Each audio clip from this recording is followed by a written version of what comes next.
Muy buenas noches, mis amados hermanos, que el Señor les bendiga. Un privilegio poderme comunicar con ustedes por este medio.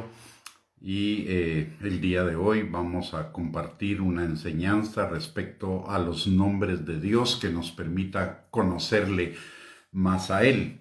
Antes de iniciar la enseñanza vamos a orar. Le rogaría que me acompañe.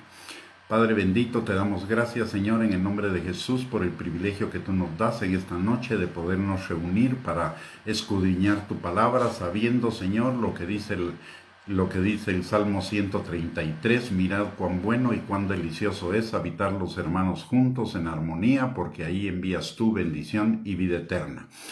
Padre, en esta hora te pedimos que tú envíes a nuestras vidas bendición y vida eterna a través de tu palabra y de la dirección de tu Espíritu Santo, al que le pedimos que con su unción rompa todo yugo de mentira, de argumentos y razonamientos falsos que nos estén impidiendo conocerte cada día más. Igualmente te pedimos, Señor, que tu Espíritu Santo nos guíe a toda verdad, que abra los ojos de nuestro entendimiento, abra nuestros oídos, pero por sobre todo que prepare nuestro corazón para que sea una tierra fértil en la cual tu palabra sea sembrada, establecida como una semilla que dé fruto y fruto en abundancia para la gloria de tu nombre.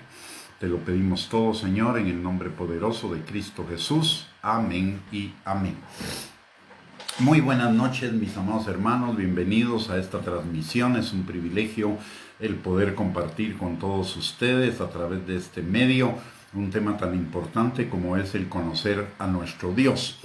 Para iniciar y haciendo un resumen de lo que hemos compartido en otras transmisiones, la importancia de conocer a Dios nos lo enseña la palabra en Juan capítulo 17, versículo 3. Que dice: esta es la vida eterna, que te conozcan a ti, el único Dios verdadero, y a Jesucristo, a quien has enviado. Esto nos habla de que conocer a Dios es equivalente a conocer también de la vida eterna. ¿Por qué? Porque en Dios es que está la vida eterna. Toda la palabra de Dios está diseñada para que nosotros conozcamos a Dios. Es cierto que la palabra de Dios trae mandamientos, trae bendiciones, trae también los hechos de Dios, pero detrás de todos ellos, detrás de los mandamientos, detrás de las bendiciones y detrás de los hechos y las obras de Dios está el corazón de Dios. Y conocerlo a Él es conocer de la vida eterna que tenemos en Él. ¿Y por qué conocerlo a través de los nombres? Ya en una serie anterior hablamos de todas las principales características de Dios en cuanto a su carácter, pero en cuanto a sus nombres nos refuerzan lo que son los atributos del Señor, además de que nos permiten que también nuestra fe sea fortalecida en Él y nos permite conocer cuáles son los beneficios y las condiciones de la vida eterna. Por eso es que estamos en estos estudios que son importantes para fortalecer nuestra fe, así como para llevarnos a otro nivel de vida y vida en abundancia. Recordemos lo que dice la palabra de Dios. Primero, que la vida eterna no es algo que vamos a comenzar a vivir el día que partamos de este mundo y nos presentemos delante del Señor. La vida eterna es algo que ya tenemos desde el momento en que somos salvos. En esta vida va en crecimiento y se perfeccionará el día de nuestra muerte cuando lleguemos a la presencia del Señor, por un lado. Entonces, y por el otro lado, el conocer la palabra de Dios nos garantiza que conociendo a Dios vamos a vivir esa vida plena, esa vida abundante, esa vida en bienestar.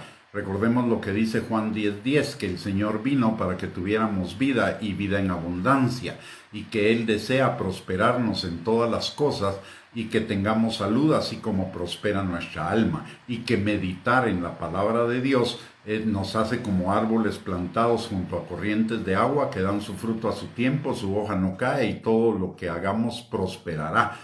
Por esa razón, la vida eterna implica plenitud, abundancia, bienestar, prosperidad, pero la vida eterna viene de conocer a Dios. Si solo conocemos sus mandamientos, vamos a tener una idea distorsionada de Dios, en el sentido de que Dios es un Dios legalista, justiciero, iracundo, que solo está viendo cuando nos equivocamos para caernos encima. Y por el otro lado, si solo conocemos sus bendiciones, entonces vamos a caer en la idea de un Dios que más se parece a Santa Claus que al verdadero Dios de la palabra, para que nosotros podamos vivir en esta vida plena, perdón, en esa vida plena, en esa vida abundante, en esa vida próspera, en esa vida de bienestar que el Señor quiere para nosotros. Necesitamos conocerlo a Él de la mayor manera posible.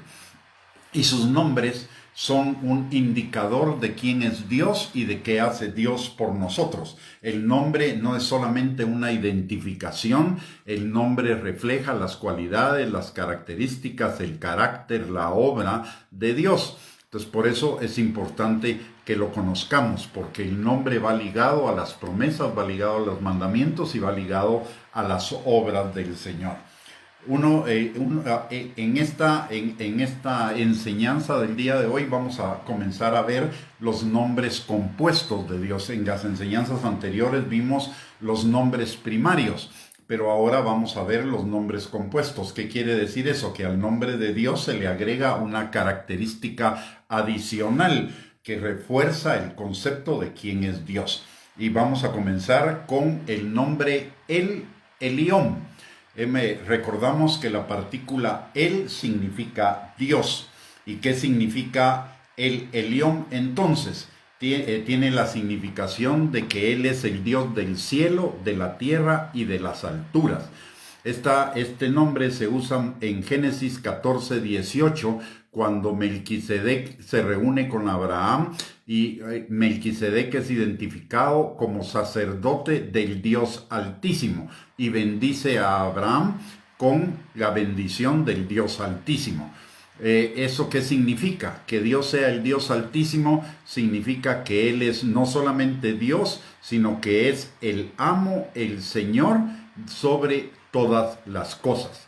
Este concepto nos remarca la majestad y majestuosidad de Dios sobre todas las cosas y nos evita el pensar que Dios es como un ser humano o que tiene las características de un ser humano. El Señor es infinitamente superior a cualquier ser humano, a cualquier creación de Él, incluidos los ángeles e incluida la suma de todos ellos. Es mucho más alto, es superior a todo lo creado. Por eso Él es el creador y por eso Él es el amo y Señor de toda la creación. Entonces, además de eso, nos demuestra que Él reina sobre todo. Nos indica que Él reina sobre todas las cosas. Es el amo, el dueño de todas las cosas y dispone todas las cosas de acuerdo a su determinado y predeterminado consejo. Todas las cosas obedecen al consejo de Dios. No necesariamente tiene que ser creyentes, porque la naturaleza obedece al consejo de Dios y la naturaleza no es creyente o no creyente. La naturaleza es la naturaleza y ella obedece a Dios. Los ángeles obedecen a Dios. Todos los seres creados obedecen a Dios, sean creyentes o no creyentes, obedecen el propósito de Dios, aunque no obedezcan sus mandamientos. Y eso lo encontramos a lo largo de toda la palabra. Por ejemplo, Faraón obedeció el propósito de Dios, aunque endureció su corazón para con Dios. Saúl obedeció o cumplió el propósito de Dios, aunque desobedeció los mandamientos de Dios. Igualmente vemos a los reyes de Persia y de Media obedeciendo el propósito de Dios, a pesar de que no eran creyentes, cuando facilitaron a Zorobabel, a Esdras y a Nehemías la reconstrucción de Jerusalén, del templo de Jerusalén, y además la reconstrucción de los muros de Jerusalén. Y el Señor dice: son mis siervos, a pesar de que no eran creyentes. Eso nos indica que toda la creación, sea creyente, no creyente, o sea la creación natural, o sean ángeles, o sean demonios, obedecen a las órdenes de Dios. Y eso también lo encontramos principalmente en cuanto al diablo y a los ángeles en el libro de Job. En el libro de Job, para que el diablo pudiera hacer algo en contra de Job, tuvo que pedirle permiso o la autorización al Señor, porque nada escapa del control de Dios, porque Él es el amo, Señor y dueño de toda la creación, sea espiritual, sea natural o sea humana. Nada sucede sin que sea la voluntad del Señor, y eso lo encontramos claramente establecido en varios pasajes de la Escritura. En Proverbios 16:4, la Escritura dice: todas las cosas ha hecho Jehová para sí mismo, y aún al impío para el día malo. O sea, aún el no creyente fue creado por Dios, lo hizo Dios para el día malo. Proverbios 16:7 dice: cuando los caminos del hombre son agradables a Jehová, aún a sus enemigos hace estar en paz con él. Proverbios 21:1: como los repartimientos de las aguas, así está el corazón del rey en la mano de Jehová. A todo lo que quiere, lo inclina.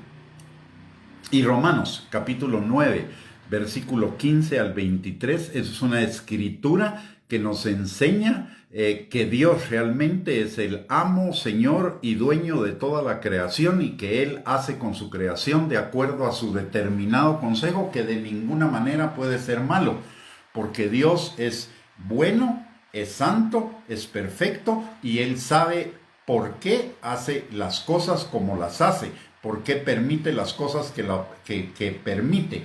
Y veamos lo que dice Romanos capítulo 9, versículo 15 al 23. Dice: pues a Moisés dice: tendré misericordia del que yo tenga misericordia, y me compadeceré del que yo me compadezca. Así que no depende del que quiere ni del que corre, sino de Dios que tiene misericordia. Porque la Escritura dice a Faraón: para esto mismo te he levantado, para mostrar en ti mi poder y para que mi nombre sea anunciado por toda la tierra. De manera que de quien quiere tiene misericordia, y al que quiere endurecer, endurece. Pero me dirás: ¿por qué pues inculpa? ¿Por qué? ¿Quién ha resistido a su voluntad? Mas antes, oh hombre, ¿quién eres tú para que alterques con Dios? Dirá el vaso de barro al que lo formó: ¿por qué me has hecho así? ¿O no tiene potestad el alfarero sobre el vaso para hacer de la misma masa un vaso para honra y otro para deshonra? ¿Y qué si Dios, queriendo mostrar su ira y hacer notorio su poder, soportó con mucha paciencia los vasos de ira preparados para destrucción, y para hacer notorias las riquezas de su gloria, las mostró para con los vasos de misericordia que Él preparó de antemano para gloria? Este es un pasaje muy claro donde nos enseña que tanto al impío como al creyente el Señor lo creó. A unos los creó para honra y a otros los creó para deshonra. A unos los creó para mostrar su misericordia y a otros los creó para mostrar su poder. Y ello sin que falte a la justicia. ¿Por qué? Porque en el caso tanto de Faraón como en el caso de los vasos de ira, dice que él lo soportó con paciencia, esperando su arrepentimiento, nos dice en otra parte de la palabra. Y como no vino el arrepentimiento sobre ellos, entonces se manifiesta su ira. Así que no hay injusticia en que el Señor decida crear a unos vasos de honra y vasos de deshonra. De hecho, todos inicialmente fuimos vasos de honra, y de esos vasos de deshonra. Y de esos vasos de deshonra Él decidió soberanamente y de acuerdo a su determinado consejo, omnisciencia, justicia, sabiduría, etcétera, escoger a unos para esta salvación tan grande, y no cometió injusticia por cuanto Él pagó el precio de esa injusticia para que nosotros pudiéramos ser hechos la justicia de Dios en él. O sea, no hay ninguna injusticia en él. Lo que hay es una tremenda sabiduría y una tremenda bondad para con todos nosotros. Unas implicaciones de este concepto de que Él es nuestro amo, Él es nuestro dueño, Él es nuestro Señor. Este es un concepto que a mucha gente no le gusta, porque todavía en su corazón o su corazón es dominado por la rebelión o por el orgullo y la rebelión, o bien porque todavía en nosotros, en el caso de los creyentes, queda algo de rebelión y algo de egocentrismo que necesita ser llevado a la cruz, que necesita morir para vivir la vida plena. Pero el concepto no puede, si Dios es Dios, Dios tiene que ser el dueño, el amo, el Señor de todo lo creado. Si no, realmente no es Dios. Es un semidios o un medio Dios, pero el concepto de Dios implica el concepto del señorío, el concepto de ser el dueño, el concepto de ser el amo de todo lo creado. Entonces, las implicaciones para nosotros de este nombre y de conocer las características de Dios es reconocer primeramente su majestad y majestuosidad. Al reconocer su majestad se refiere a su derecho de mandar, de ordenar. Y su majestuosidad se refiere a su grandeza, a su poderío, a su conocimiento, a su sabiduría, a su bondad. Entonces, reconocer la majestad y la majestuosidad de Dios nos debería llevar, número uno, en primer lugar, al reconocer su majestad, reconocer su señorío. Reconocer que Él tiene el derecho a ser el Señor de nuestras vidas, a que nosotros nos rindamos totalmente a Él, a sus mandamientos, a sus ordenanzas y nos hagamos acreedores a sus bendiciones. Y por el otro lado, reconocer su majestuosidad nos lleva a alabarle, la alabanza es el reconocimiento de que Él es Dios, de lo que Él hace, y la alabanza es un resultado del agradecimiento. ¿Y por qué el agradecimiento? Muy simple, porque Él nos escogió para ser vasos de honra. Él nos escogió para bendecirnos, a pesar de que nosotros no merecíamos absolutamente nada. Entonces, lo que nos resta de conocer que Él es el Dios creador de todas las cosas, el Dios que es el amo, el Señor y el dueño de todas las cosas, nos debería llevar a inclinarnos ante su señorío, a inclinarnos en agradecimiento a Él y en alabanza a Él por su grandeza, por su majestuosidad. El hombre impío no es que no reconozca la grandeza de Dios. Él, en el fondo de su corazón, reconoce la majestad y la majestuosidad de Dios. El problema es que Él quiere permanentemente vivir en sus obras malas. No quiere ser transformado, no quiere alinearse a la buena voluntad de Dios, agradable y perfecta. Y eso nos lo dice Juan capítulo 3, versículos del 18 al 20. El que no viene al Señor no es porque no crea en Dios. No es porque no sepa que hay un Dios, que es Dios de todo, que es un ser superior ante el cual necesitamos rendirnos. Simple y sencillamente lo que sucede es que Él no quiere reconocer su maldad, la maldad de sus obras. No quiere que sus malas obras sean expuestas a la luz y tener que reconocer que son malas obras, que es pecado, y ser transformado por el Espíritu Santo para vivir una vida conforme a la voluntad de Dios. O sea que no hay injusticia en su condena, porque habiendo conocido a Dios, no le quiso honrar ni glorificar como a Dios, como lo dice Romanos capítulo 1, versículos del 18 en adelante. Así que no hay ninguna injusticia en el Señor. Las personas son las responsables de decidir de si se van al infierno o si se van al cielo. Los que van al infierno es porque no quisieron reconocer que sus obras eran malas en función de la majestad y la majestuosidad de Dios, en tanto que los salvos reconocieron la maldad de sus obras y se rindieron al señorío de Cristo, al orden del Señor, y cada día se esfuerzan por vivir una vida agradable a Dios dentro de su buena voluntad, agradable y perfecta.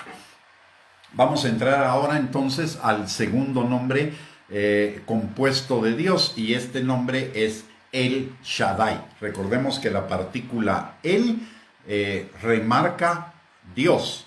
Entonces es Dios El Shaddai.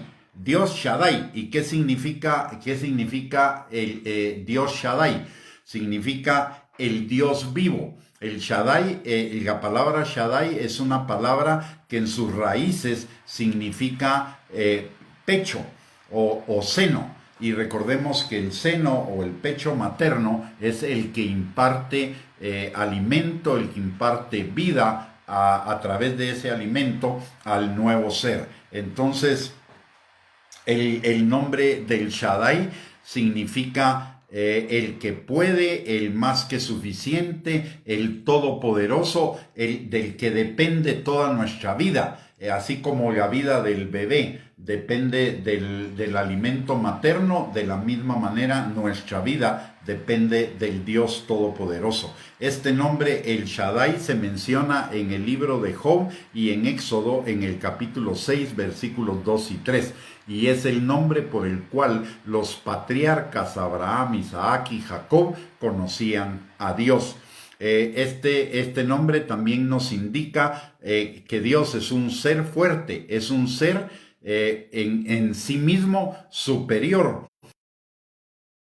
17.1 también se usa la palabra, se usa el Shaddai como el nombre identificativo de Dios, y en ese pasaje dice: tenía Abraham la edad de 99 años cuando se le apareció Jehová y le dijo: yo soy el Dios Todopoderoso, anda delante de mí y sé perfecto. En Génesis 35:11 también se usa este nombre y la palabra dice: también le dijo Dios: yo soy el Dios omnipotente, crece y multiplícate. Una nación y un conjunto de naciones procederán de ti y reyes saldrán de tus lomos. Cuando la palabra de Dios nos enseña este nombre de Dios, lo que nos está indicando es que Él es Dios revelándose a sí mismo en su fuerza, en su poder, en su todo poder. Y esto quiere decir que podríamos establecer una definición de El Shaddai como el Dios omnipotente que testifica de sí mismo con especiales muestras de poder, en el cual subsiste toda la naturaleza. Es el punto de la subsistencia, el centro del nombre Shaddai, la subsistencia de todo. Y la palabra de Dios nos enseña, por ejemplo, en Hebreos 1:3, que Él sustenta todas las cosas con la palabra de su poder. ¿Y eso qué significa, sustentar todas las cosas? No solo significa que Él las crea, sino que Él las mantiene. Él les da el mantenimiento, y al darle el mantenimiento significa dar la provisión de todo lo que se necesita para ese mantenimiento. De tal manera que Dios es el proveedor de todo lo que sustenta la vida, y es el que tiene el control de todo lo que sucede en la vida, tanto de la naturaleza como de los ángeles y como de los seres humanos. Y vemos una manifestación en este nombre se lo da Dios a sí mismo cuando habla con Abraham. ¿Y cuáles son las consecuencias de ese nombre para Abraham? En primer lugar, que Abraham no tenía hijos, tenía 99 años, lo dice la palabra ahí en Génesis 17:1. Abraham tenía 99 años, era imposible, y Sara tenía 75, y además ya le había cesado la costumbre de las mujeres, o sea, su menstruación. Por lo tanto, ninguno de los dos podía concebir hijos. Sin embargo, el Señor se presenta a él como el Dios Todopoderoso, el sustentador de toda vida, y le dice que tendrá una descendencia a partir de ese momento. Y entonces ahí vemos el poder de Dios manifestado en una situación que en lo natural parecía imposible. Y en Génesis 35:11 también Dios se manifiesta a Abraham y le dice algo que parecía una situación imposible en un momento en el que Abraham solo tenía un descendiente y solo tuvo uno. Pero Dios le dice: yo soy el Dios omnipotente, crece y multiplícate. Una nación y un conjunto de naciones procederán de ti y reyes saldrán de tus lomos. Con un solo hijo, imagínense, con un solo hijo, cómo iba a ser Abraham el origen de muchas naciones y de muchos reyes. De una nación se entiende, de un rey se entendería, pero de muchos reyes y de muchas naciones parecía una situación imposible. Pero por cuanto Dios es el Dios Todopoderoso, para quien no hay imposible, esta palabra se ha cumplido de dos formas importantes. La primera es que se cumplió en él, o sea, en lo natural y en lo espiritual. En lo natural, con el pueblo de Israel, y en lo espiritual, con todos los gentiles que han venido al conocimiento de Cristo, que han creído en Dios, que han creído en el Señor Jesucristo. Y entonces entre esos gentiles son de muchas naciones, y entre ellos han habido muchísimos reyes. Además de que cada uno de nosotros como creyentes somos hechos reyes y sacerdotes para Dios nuestro Padre. Y para que no se nos suba esto a la cabeza, la palabra también nos enseña que Dios es el Rey de Reyes, o sea, Él está por encima de todos nosotros. Así que esto también nos debería, este nombre de El Shaddai nos debería llevar a un fortalecimiento de nuestra fe, sabiendo que toda nuestra vida, en todos sus aspectos, es sustentada y mantenida por Dios, tanto en las cosas que nos agradan como en las cosas que no nos agradan, pero todo obra en nuestro beneficio, o todo obra en el sustento de esa vida que Él nos ha dado, de esa vida eterna, porque todo lo hace obrar para bien de los que amamos a Dios. Esto es, aquellos que conforme a su propósito hemos sido llamados para ser o para reflejar la imagen de Cristo, aunque sea de una manera imperfecta todavía, pero estamos siendo perfeccionados cada día hacia esa imagen. Por lo tanto, esto nos debería llevar a una confianza plena en lo que Dios está permitiendo en nuestras vidas, sabiendo que aunque sean cosas que nos desagradan, cosas que nos molestan, errores, fracasos, pecados o cualquier otra situación contraria, todo eso Dios lo va a tomar porque va a servir para el propósito de sustentar nuestra vida, formando el carácter de Cristo en cada uno de nosotros. Así que aunque estemos en una situación difícil, aunque estemos en una situación problemática, aunque estemos pasando dificultades, fracasos o pagando las consecuencias de nuestros errores y de nuestras malas decisiones, podemos tener la plena certeza, la plena seguridad de que Dios está en control y nos va a sacar de ahí en victoria y perfeccionados, afirmados y establecidos en Él para ser encontrados en alabanza cuando Él venga. Así que no tenemos por qué temer. No importan las circunstancias, no importa si es enfermedad, si es dificultad económica, si es dolor en el corazón, si es un fracaso que hayamos experimentado en algún área de nuestra vida. Si verdaderamente creemos en el Dios de la Biblia, podemos estar seguros que vamos a salir victoriosos de esa situación y que será una situación de aprendizaje que nos llevará a un nivel más alto en nuestra vida espiritual y terrenal, como dice Proverbios capítulo 4, versículo 18, que la vida del justo es como la luz de la aurora, que va en aumento hasta que el día es perfecto. De tal manera que si Dios tiene el control de nuestra vida, no necesitamos entrar en depresión, porque la depresión significa que estamos valorando más el pasado que el presente. Y por lo tanto estamos valorando más lo que sucedió antes que lo que Dios está haciendo en nuestras vidas hoy, que es para nuestro bien y que es parte de su voluntad buena, agradable y perfecta. Tampoco debemos o deberíamos entrar en ansiedad o en angustia por el futuro, porque el futuro está en sus manos. Y siendo Dios nuestro Padre, el Padre perfecto, el Padre bueno, el Padre santo, el Padre sabio, el Padre que sabe qué es lo mejor para nosotros, podríamos estar totalmente tranquilos, aunque no sepamos el futuro, porque algo sí sabemos de ese futuro. Dios nos va a llevar en aumento. Dios nos va a llevar a un futuro que es mejor que nuestro presente. Y si lo vemos desde el día de nuestra salvación hasta el día de hoy, eso es una realidad que ha venido sucediendo a pesar de muchos problemas, a pesar de muchas situaciones negativas que hemos pasado. Hoy nuestra vida es muchísimo mejor de cuando comenzamos a caminar en los caminos del Señor. Hoy estamos en otro nivel de bendición, en otro nivel de prosperidad, en otro nivel de abundancia, en otro nivel de plenitud de vida.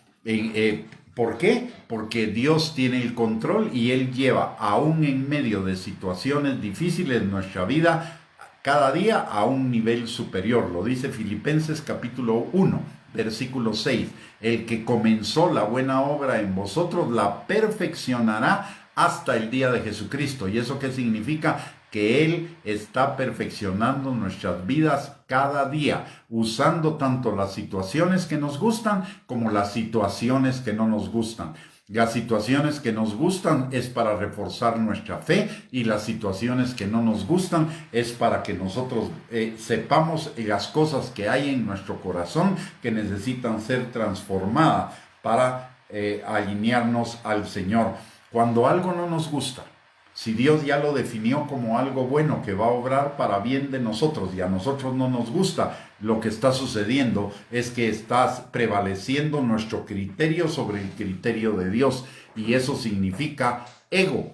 Y una de las cosas que nos arruina la vida es el ego, porque el ego quiere su satisfacción en todo, quiere su autogratificación, su autoexaltación, en contra de la voluntad de Dios. Nuestro ego es la iniquidad, nuestro ego es la maldad que se opone al plan perfecto de Dios para nuestras vidas. Nuestro ego no quiere ser mandado, nuestro ego no quiere sujetarse, nuestro ego no quiere obedecer, y los mandamientos de Dios son los lineamientos que Dios nos da, los lineamientos amorosos que Dios nos da para mantenernos en esa vida plena, en esa vida abundante, en esa vida próspera, en esa vida de bienestar. Pero nuestra carne no quiere obedecer, nuestra carne quiere hacer lo que se le dé la gana, nuestro ego quiere hacer lo que se le dé la gana. Por eso una de las condiciones que el Señor nos da en su palabra para ser verdaderamente sus discípulos y libres es que muramos a nosotros mismos. Porque el origen de todos nuestros problemas es hacer nuestra voluntad en lugar de la voluntad de Dios. Lo dice Proverbios capítulo 16, versículo 25. Hay caminos que al hombre le parecen derechos en su propia opinión, pero su fin es camino de muerte. Hay caminos que al ego le parecen derechos en su propia opinión, porque está buscando su autogratificación y su autoexaltación, pero su fin es camino de muerte. Para vivir en esa vida plena, en esa vida de libertad, necesitamos obedecer al Señor.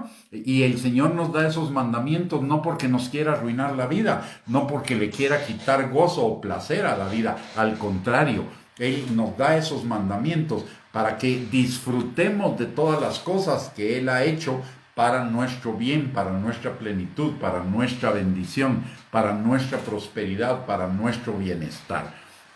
Entonces, lo que necesitamos es reconocer el señorío de Cristo en nuestras vidas, reconocer que Dios es nuestro amo, nuestro Señor, nuestro dueño, pero también reconocer que Él es el Padre perfecto, el Padre bueno, que siempre está buscando el bienestar de sus hijos, y lo busca a través de dos cosas. Número uno, a través de que sigamos sus mandamientos, que sus mandamientos nos permiten disfrutar de todas sus bendiciones, o a través también de una disciplina que nos lleva de regreso a la obediencia para llevarnos de regreso a esa vida plena de bendición que Él tiene para nosotros. Y lo dice Hebreos capítulo 12, versículos del 5 al 15. El padre que ama a sus hijos los disciplina. Y aunque la disciplina hoy no parece ser causa de gozo, da frutos apacibles de justicia. O sea, que aún la disciplina de Dios es una obra de amor de Él hacia nosotros, porque lo que quiere Él es que vivamos en una vida plena, en una vida abundante, que Él ya determinó para cada uno de nosotros. Es que nos alineemos a su buena voluntad, agradable y perfecta. Así que aún en la disciplina de Dios está la manifestación de su amor, porque la disciplina nos lleva de regreso a la bendición, tal como sucedió con el hijo pródigo.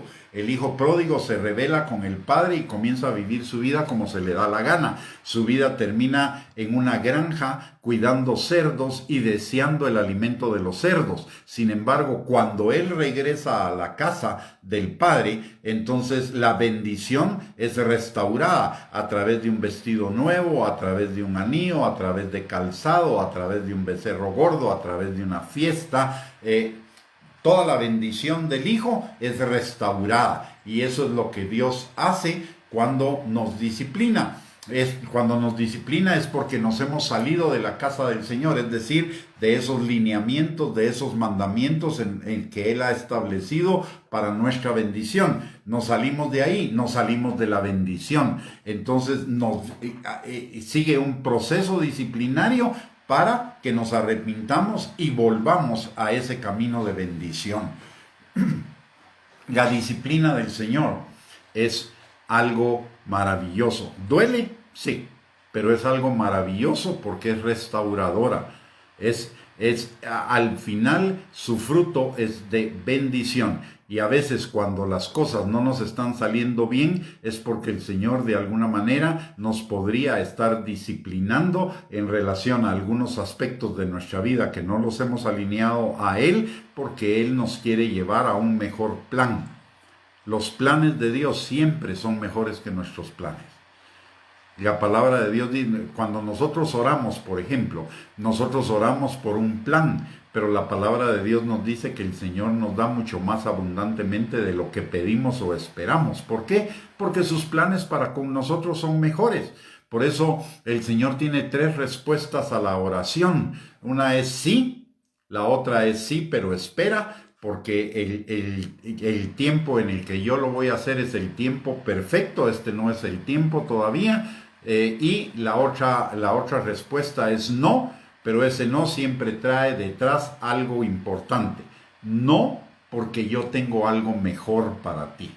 Así que siempre Dios en todo lo que hace está procurando nuestro bien. Es el resultado de su amor para nuestro bien.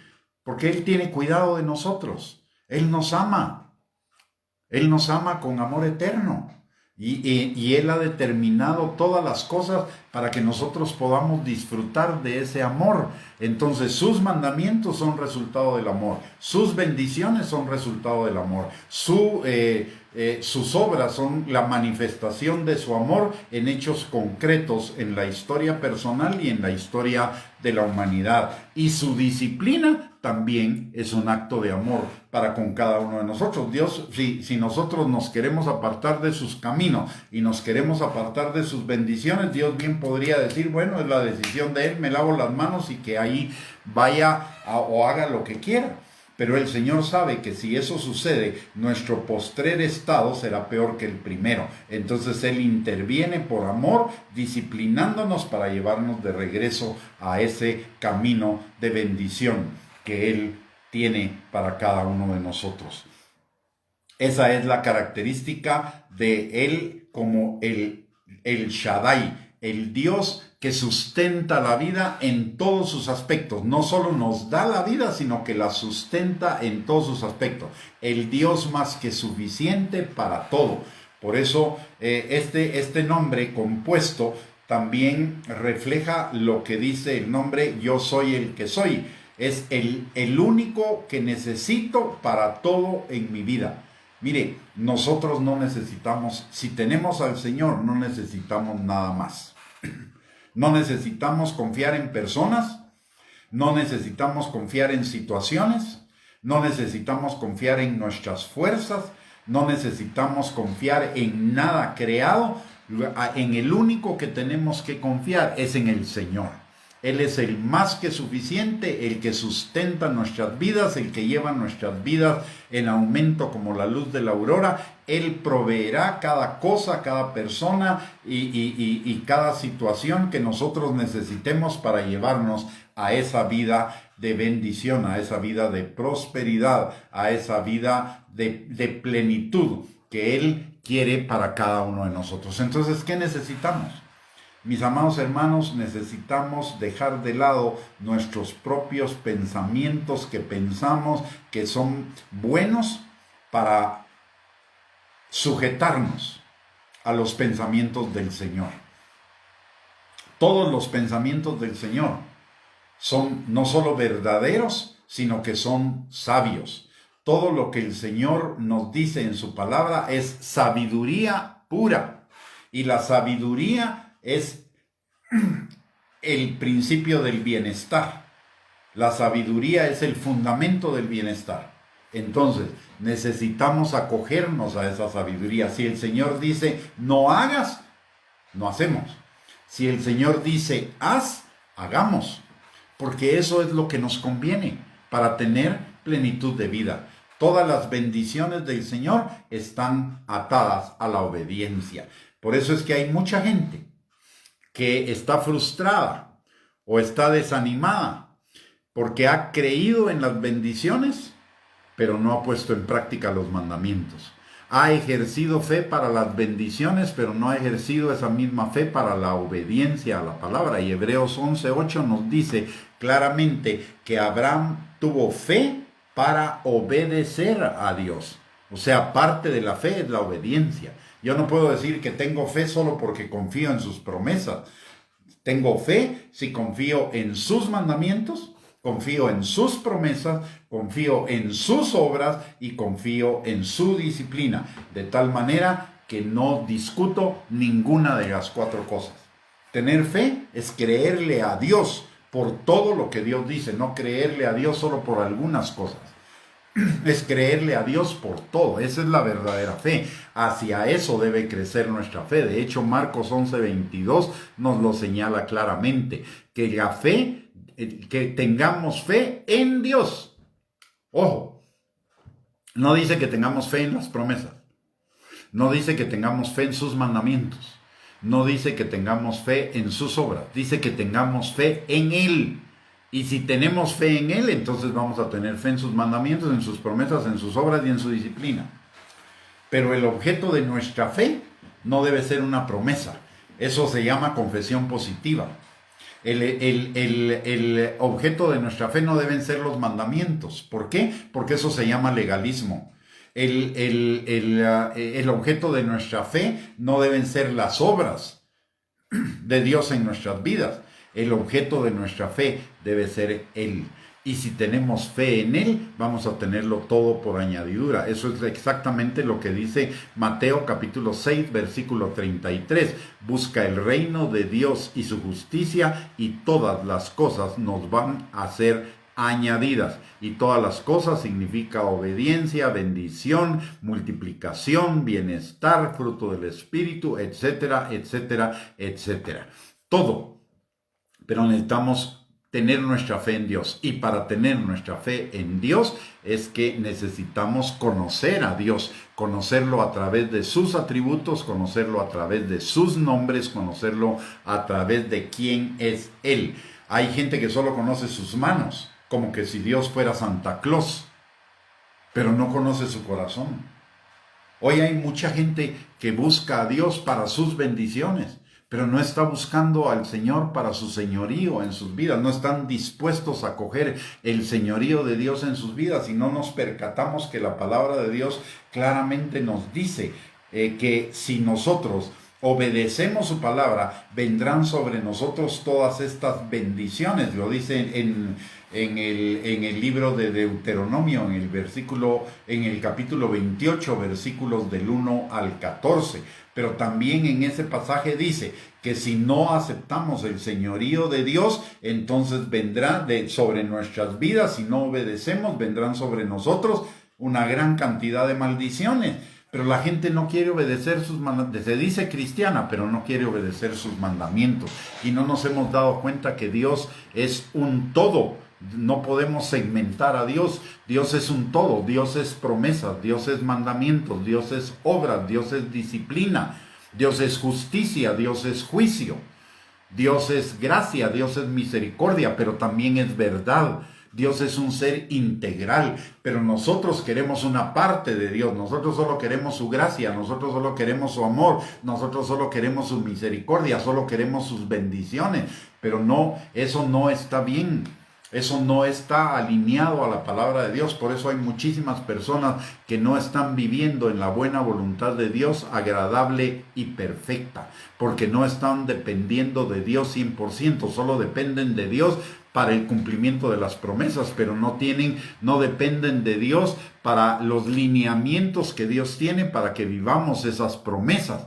Entonces lo que pasa es que se pasan la vida esperando y confesando y decretando y arrebatando, y nada pasa en sus vidas porque les está faltando el otro ingrediente, el ingrediente de reconocer a Dios como un ser integral de mandamientos, de promesas, de bendiciones y de disciplina y de obras.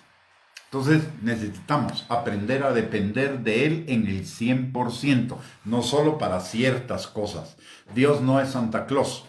Santa Claus, o la idea de Santa Claus es que Él regala, aunque nosotros nos hayamos portado mal, con la promesa de que nos vamos a portar bien, y esa promesa nunca se cumple. Es decir, como que le jugamos la vuelta a Santa Claus para que nos dé el regalo. Pero Dios no es Santa Claus, Dios es Dios. Y Dios conoce las intenciones de nuestro corazón.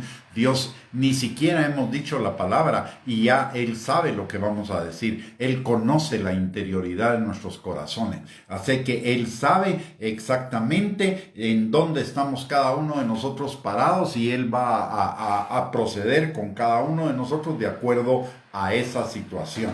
Así que la invitación en derivado de este estudio el día de hoy es que conozcamos más a Dios, que lo busquemos en su totalidad. Conozco mucha gente que solo tiene subrayadas las promesas de Dios en sus Biblias, pero no subraya los mandamientos porque los mandamientos no le agradan. Sin embargo, yo creo que cuando nosotros leemos la palabra de Dios, en lo que no nos gusta, en lo que no nos atrae, eso es lo que deberíamos remarcar. ¿Por qué? Porque eso significa que es lo que necesitamos vivir en nuestras vidas. Es lo que Dios nos está hablando que necesitamos poner en práctica en nuestra vida, que necesitamos obedecer en nuestra vida. ¿Sí? Es la fe en Dios la que trae el cumplimiento de toda su palabra, de sus mandamientos, bendiciones, obras, disciplina y promesas. Es la fe en Él. No nos equivoquemos.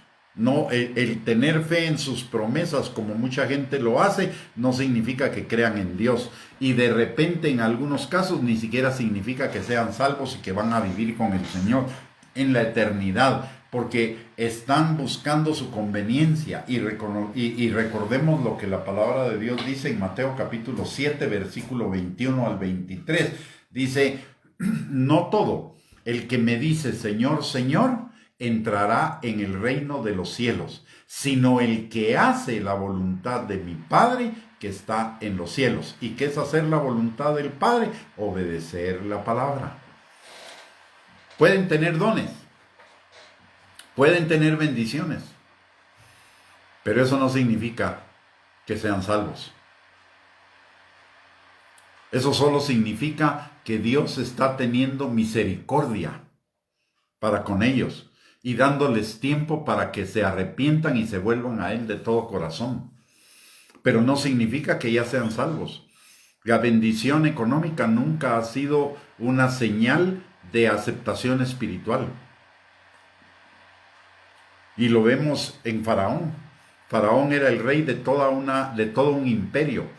Era absolutamente rico.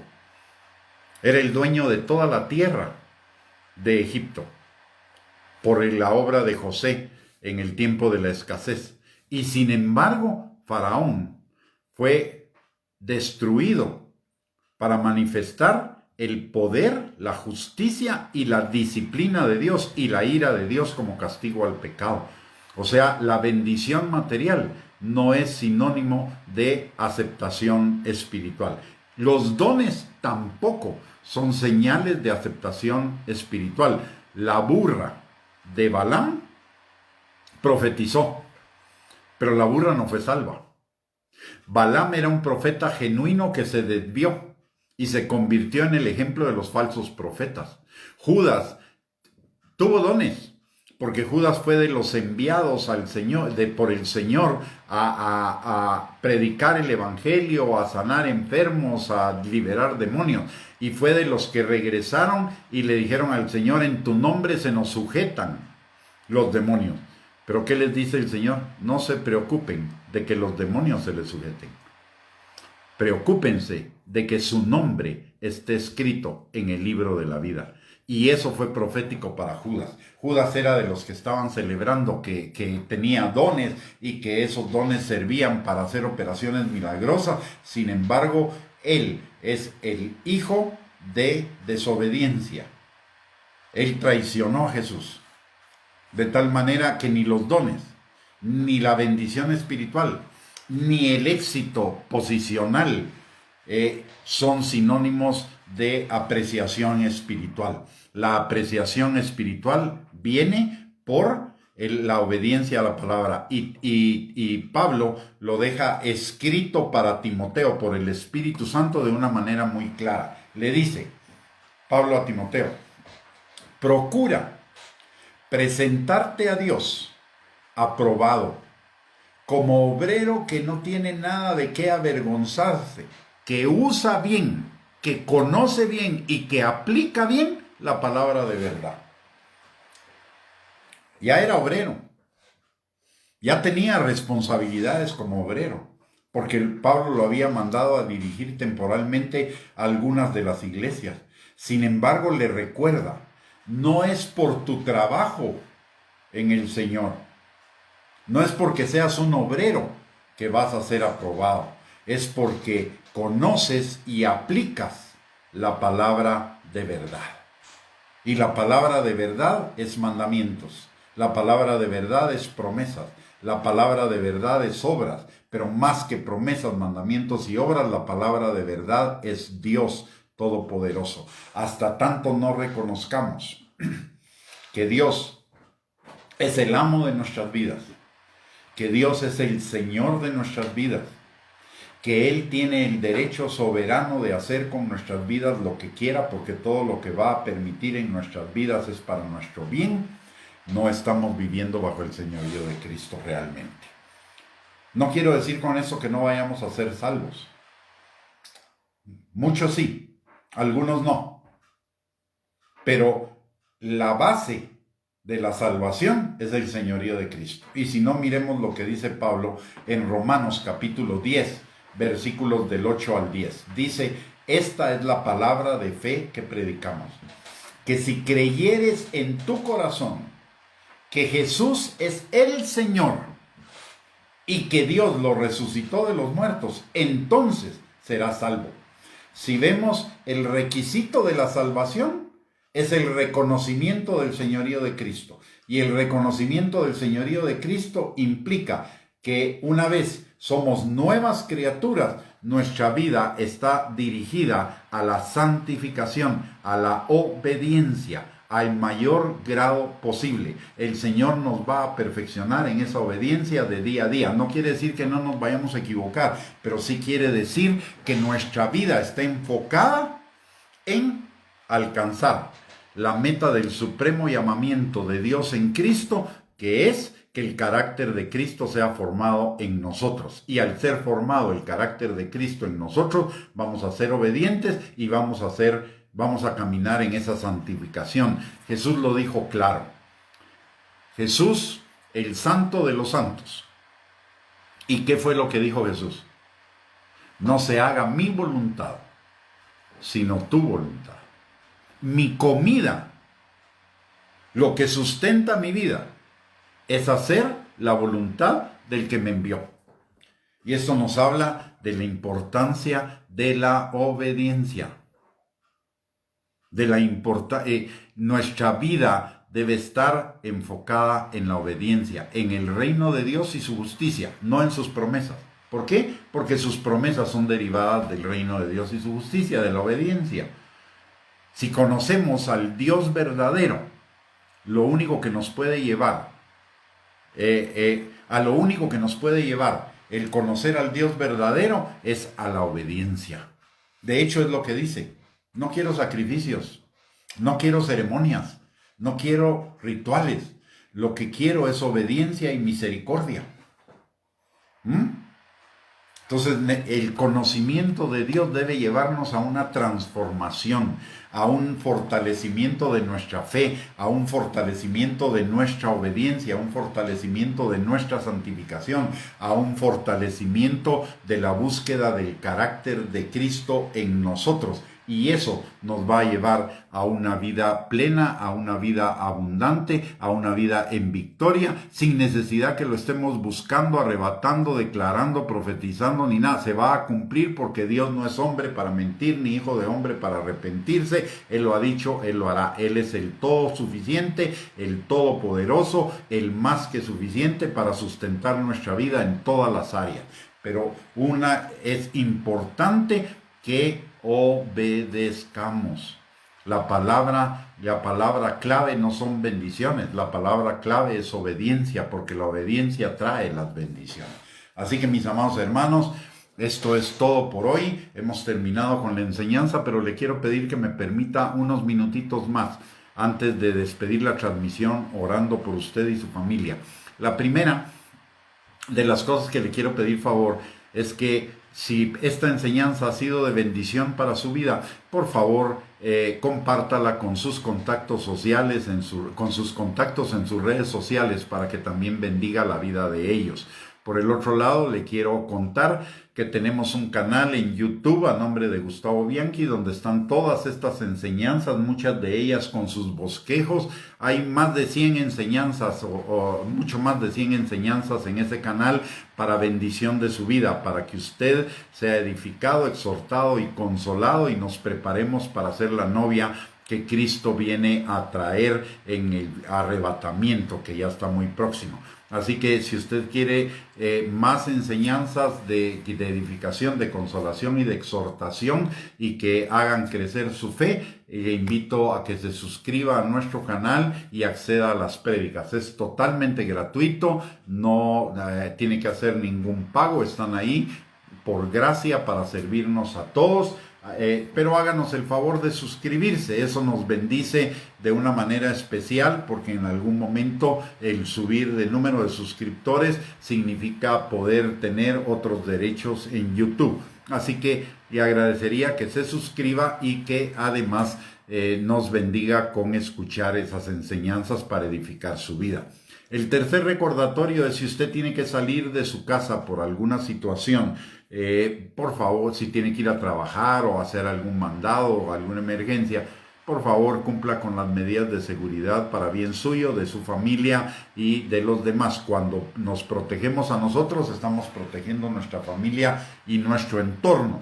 Así que use su mascarilla, lávese las manos con jabón frecuentemente y mantenga el distanciamiento social.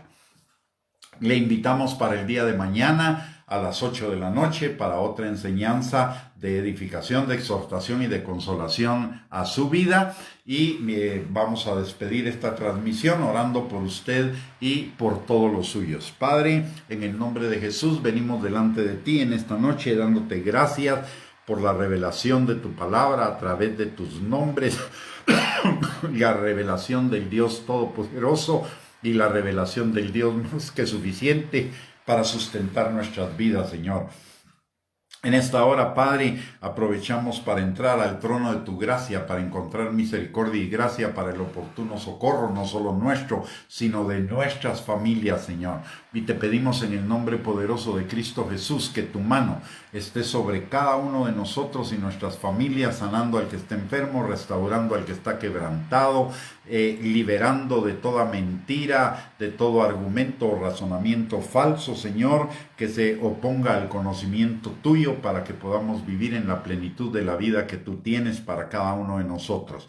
También, Señor, te pedimos que tú suplas toda necesidad conforme a tus riquezas en gloria en Cristo Jesús, que tú fortalezcas al que está debilitado, levantes al que está caído, extiendas tu manto de alegría y tu óleo de gozo sobre todos aquellos que están experimentando emociones negativas, Señor, como depresión, ansiedad, frustración, decepción, etcétera, Señor.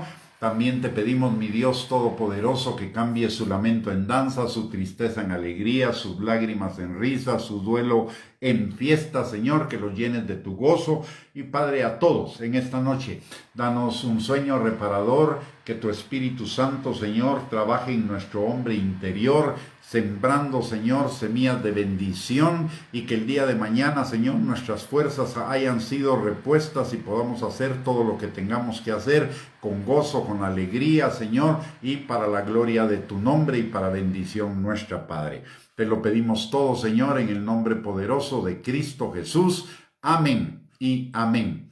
Que el Señor les bendiga, les envíe un abrazo y que el día de mañana tengan una linda noche y que el día de mañana sea un día lindo, un día de bendición, y los esperamos a las 8 de la noche para volvernos a reunir para escudriñar la palabra, si es que Dios nos lo permite. Así que bendiciones para cada uno.